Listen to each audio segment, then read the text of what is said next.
18 বছরের সদ্য তরুণ এসেছে জীবনের প্রথম বিশ্ব চ্যাম্পিয়নশিপ খেলতে। প্রথম গেমেই আক্রমণাত্মক আকর্ষণীয় খেলা খেলতে গিয়ে সম্মুখীন হয়েছে হৃদয় বিদারক হারের। ম্যাচের আগেই তাকে এরকমবার ফেভারিট ধরা হচ্ছিল, রাতারাতি তার সম্ভাবনা নিয়ে উড়ে যাচ্ছে বড় সড়ো প্রশ্নচিহ্ন। ঠিক এই জায়গায় দাঁড়িয়ে গুকেশ ডোম্বারাজু কোনো সিম্প্যাথি কার্ড খেলেননি। তিনি আয়োজক সংস্থাকে বলেননি প্রেস কনফারেন্সের কঠিন সূচিমুখ প্রশ্নের মুখোমুখি হতে চান না তিনি। অনুরোধ করেননি তাকে আগে আগে দুদুহাত করে ছেড়ে দেওয়ার জন্য। উল্টে গেমের পর গেম তাকে তার হারিয়ে ফেলা সুযোগগুলি নিয়ে প্রশ্নে বিদ্ধ করা হয়েছে। ম্যাগনাসের তীব্রতম সমালোচনা নিখুঁত লক্ষ্যে পৌঁছে দেওয়া হয়েছে প্রায় কিশোর ছেলেটির মর্মস্থলে। আর তিনি ডোম্বারাজু গুকেশ হাসি মুখে সেই সব আঘাত চিবুকে নিয়েছেন, কখনো প্রবল আত্মবিশ্বাসের সঙ্গে, কখনো হালকা ডাক করে। পেশাদার বক্সারের মতোই মনে মনে বলেছেন নেক্সট। অথচ তার চেয়ে 14 বছরের বড় দামড়া প্রতিদ্বন্দ্বী এই মুহূর্তে সবচেয়ে সফল বিশ্লেষণ ব্যবহার করতে পারলাম না। চ্যাম্পিয়নশিপের গুরুত্বপূর্ণ গেম হেরে যেতেই দুনিয়া শুদ্ধ লোক ব্যস্ত হয়ে পড়লে ওলে বাবালে, হেরে গিয়ে বাছা আমাদের বড় কষ্টে আছে, ওকে তোমরা কেউ জ্বালিও না বাবু। অদ্ভুতপূর্বভাবে বিশ্ব দাবা চ্যাম্পিয়নশিপের ইতিহাসে সম্ভবত এই প্রথম, গুগল না ঘেটেই বলছি, ভুল হলে হয়তো হবে না, হেরে যাওয়া খেলোয়াড়কে মানসিক চাপ থেকে উদ্ধার করতে আয়োজক সংস্থা ঢাল হয়ে দাঁড়ালেন। পরিষ্কার ঘোষণা করা হলো ডিংকে আগেভাগে 2-1টা প্রশ্ন করে ছেড়ে দিতে হবে, ওর বড় কষ্ট। আহারে, যেন ডিং লিয়েন সদ্যজাত শিশু, যেন তাকে কোলে নিয়ে তার সমস্ত দুঃখ কষ্ট গ্লানি ভয় মুছিয়ে দেওয়া, তাকে নাইয়ে ধুইয়ে ফের বোর্ডের সামনে তরতাজা বসিয়ে দেওয়ার পবিত্র দায়িত্ব ইয়ে জিয়াংপিং এর নয়, ফিডের। আর কিমাশ্চর্য, ভারত থেকে উড়ে যাওয়া গন্ডাখানেক অপদার্থ ক্রিয়া সাংবাদিক, যাদের অধিকাংশের প্রশ্নের দৌড় হচ্ছে আপনি কি খাচ্ছেন, 6 মিনিট ধরে আপনি বাথরুমে কি করছিলেন, বা আপনি মিলিয়নার হয়ে গেছেন, কেমন লাগছে, এদের কারো মনে হলো না সেই সময় এদের টিম গুকেশ হওয়া উচিত?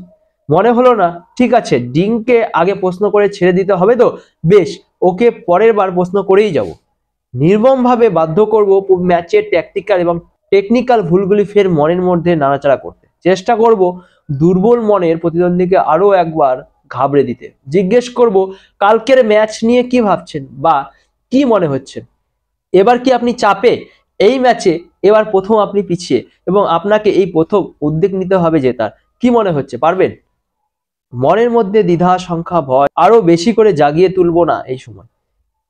এত যে দেশের ছেলেটার হয়ে গলা ফাটাচ্ছে চোখের সামনে উদ্যোক্তাদের এই নির্লজ্জ একদেশদর্শিতা দেখেও, মানবিকতা নামক ঘুমটার আড়ালে বেজার ধরন খামটা নাচ দেখেও নিজেদের এই সামান্য কর্তব্যটুকু করতে পারবো না?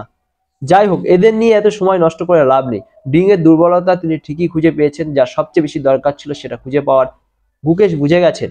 ডিংকে অসম্ভব সময়ের চাপে থাকা অবস্থা আশ্চর্য করে দিতে হবে, দরকার একটু সাবপার মুভও চলবে, কিন্তু চেনা প্রত্যাশিত ইঞ্জিন মুভ নয়। গতকালের ম্যাচটা এদির ওদির হেলতে দুলতেও যে ফাইনালি ডিং হারবেন ইঞ্জিন বিশ্লেষণ করে বলবে তার কারণ একদম শেষ মুহূর্তে 28 নম্বর চালে দেওয়া কুইন C8, কারণ এর আগের মুহূর্ত পর্যন্ত গুকেশের পজিশন বেশ ভালো হওয়া সত্ত্বেও ডিসাইডেড অ্যাডভান্টেজে পরিণত হয়নি। কিন্তু আমার অত্যন্ত স্বল্প অভিজ্ঞতায় ম্যাচের আসল নাটকীয় মুহূর্ত ক্লাইম্যাক্স হলো 25 নম্বর চালে গুকেশের নাইট টু A1। ইঞ্জিন বলছে এই মুভটি সাব পার, হঠাৎ প্লাস 0.49 থেকে কাটা হেলে পড়েছে শূন্যই, দুই পক্ষ সমান সমান। কিন্তু ইঞ্জিন ছাড়া বোর্ডের সামনে বসে থাকা বিশ্ব চ্যাম্পিয়ন আসলে এই মুভটার জন্য তৈরিই ছিল না। মনে মনে বিশ্লেষক ধারাভাষ্যকারদের মতোই তিনি প্রত্যাশা করেছিলেন রুক D2B1 ইঞ্জিনের পছন্দসই মুভ তিনি তৈরি ছিলেন না বলেই ভেবে দেখেননি। আর ঘড়িতে মাত্র 8-9 মিনিট বাকি থাকা অবস্থায় এই জটিল বোর্ডের নকশায় এই মুভটির কি উদ্দেশ্য হতে পারে তা ভেবে ক্যালকুলেট করার সময় ছিল না তার কাছে।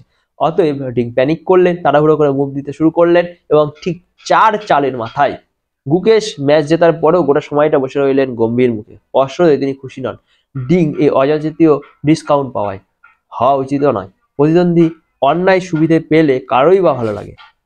তবে তিনি তো বলেছেনই, ববি ফিশারের মতো তিনিও বিশ্বাস করেন only in making good moves.